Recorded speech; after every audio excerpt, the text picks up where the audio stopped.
Hello students. Today we will start the next topic and that is harmful microorganisms. Microorganisms are harmful in many ways. Let us study the following harmful effects of microorganisms. Number 1, microorganisms cause communicable diseases. अब देखिए diseases दो तरह की होती हैं, एक होती हैं कम्युनिकेबल और एक होती हैं non communicable.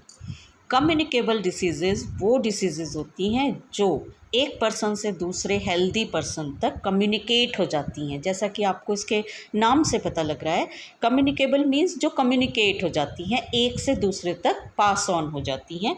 This type of diseases are called communicable diseases. और वो डिसीज़ेज़ जो एक से दूसरे तक नहीं पहुंच सकती, they are called non communicable diseases. अब जैसे हम अगर बात करें फीवर, कोल्ड, कफ, पोलियो, बताइए क्या आपको लगता है कि पोलियो और कफ, फीवर, इनमें कौन सी कम्युनिकेबल डिसीज़ है और कौन सी नॉन कम्युनिकेबल डिसीज़ है?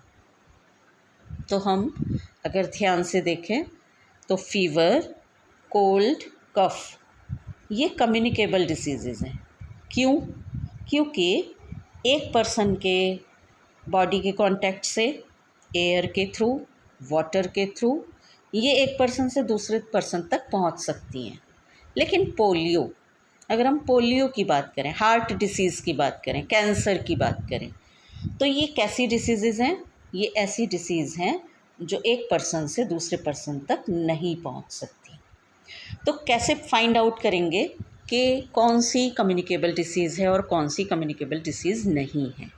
इसको समझने के लिए आप एक बहुत बेसिक चीज़ को समझिए।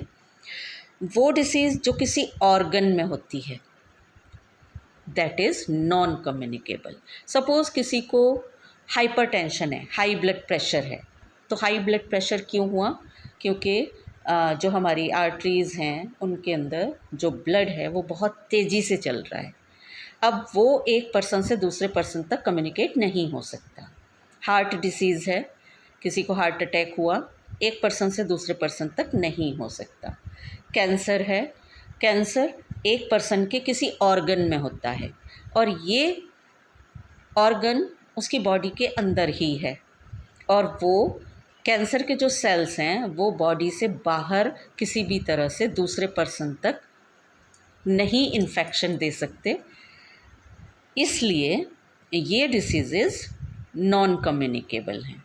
किसी को सपोज़ कीजिए डायबिटीज़ है। डायबिटीज़ एक हमारी बॉडी के अंदर ऑर्गन होता है पैनक्रियाज, उसके सिक्रीशन के बंद होने की वजह से हो जाती है। वो सिक्रीट करता है इंसुलिन जो हमारे कार्बोहाइड्रेट को डाइजेस्ट करता है, और जब पैनक्रियाज इंसुलिन का सिक्रीशन बंद कर देता है तो हमारा कार्बोहाइड्रेट बिना डाइजेस्ट हुए हमारे वेस्ट मटेरियल के साथ बाहर निकलने लगता है या ब्लड के साथ सर्कुलेट होने लगता है बॉडी में। तब ये डिसीज़ कहलाती है डायबिटीज़। तो एक पर्सन से डायबिटीज़ दूसरे पर्सन को एयर के थ्रू, वाटर के थ्रू या फूड के थ्रू नहीं कम्युनिकेट हो सकती। लेकिन ट्यूबरकुलोसिस के बारे में आपने सुना होगा। टीबी एक तरह की ऐसी डिसीज़ है जो एक पर्सन से दूसरे पर्सन तक पहुंच जाती है। कॉलरा, जॉन्डिस, ये ऐसी डिसीज़ेज़ हैं जो एक पर्सन से दूसरे पर्सन तक पहुंच सकती हैं। तो हम ऐसा नहीं कह सकते कि सारी माइक्रो ऑर्गेनिज़म्स वाली डिसीज़ेज़ कम्युनिकेबल होती हैं। नो, माइक्रो ऑर्गेनिज़म्स की कुछ डिसीज़ेज़ ऐसी होती हैं जो एक पर्सन से दूसरे पर्सन तक पहुंच जाती हैं। They are called communicable diseases. चलिए स्टार्ट करते हैं। Some of the microorganisms cause disease in human beings, plants and animals. The disease causing microorganisms are called pathogens. ये हम पहले भी पढ़ चुके हैं कि disease causing microorganisms को हम pathogen कहते हैं। In humans, pathogens enter our body through the air we breathe, the water we drink और the food we eat. ये किसी भी तरह से हमारी बॉडी के अंदर आ सकते हैं। They also get transmitted by direct contact with an infected person or are carried through animals. ये हम किसी इन्फेक्टेड पर्सन से डायरेक्ट कांटेक्ट करें, मींस हम उससे शेक हैंड करें, हम उसके बहुत ज़्यादा क्लोज प्रॉक्सिमिटी में जाएं, या किसी एनिमल के थ्रू ये हमारी बॉडी में आ सकती है। अब यहाँ पर एनिमल ज़्यादातर क्या होते हैं? इंसेक्ट्स होते हैं।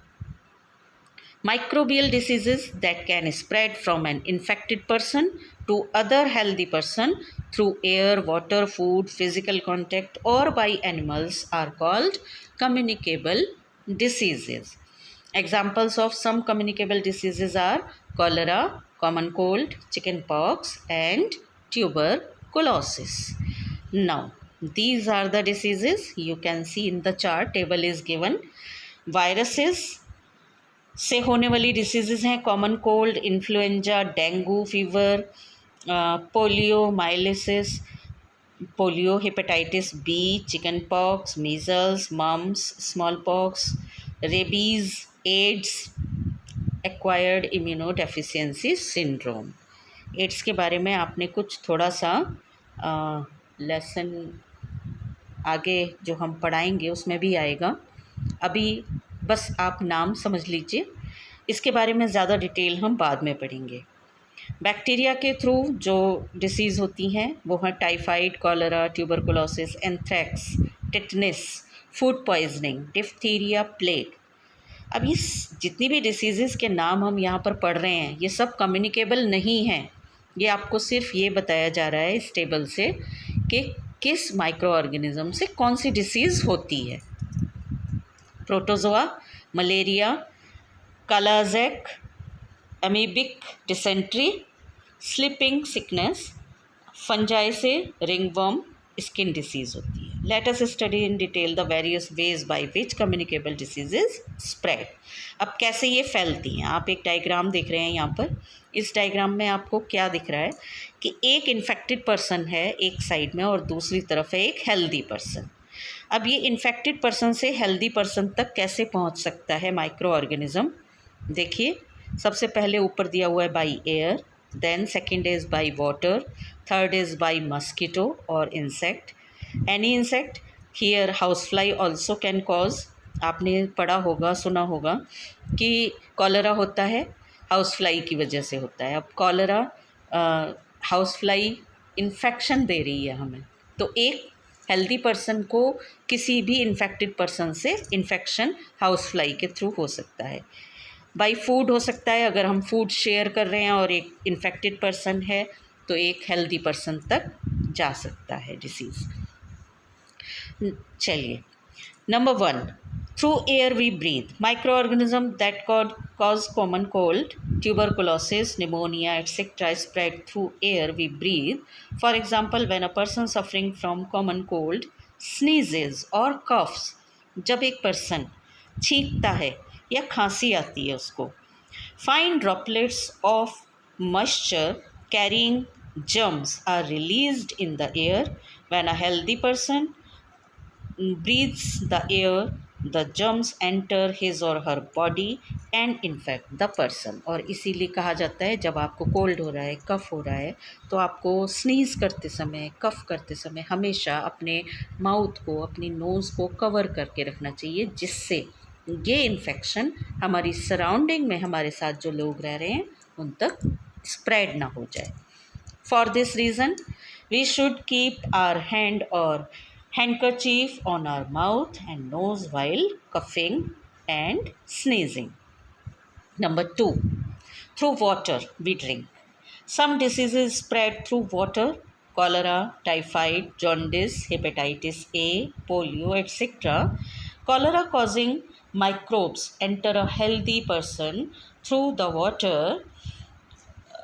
he or she drinks and infect him or her.